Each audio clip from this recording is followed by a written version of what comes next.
ойламай, әдемі, көңілді етіп өткізейік. Мына қолынан ұстай отырады. Музыканы қоямыз.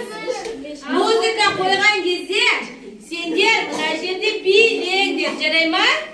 Сосын кейін музыка тоқтаған кезде көзімізді бүйтіп жұмып қаламыз. Сосын мен бір қоянды, болмаса сары балапандардың біреуін жасырып қоямын.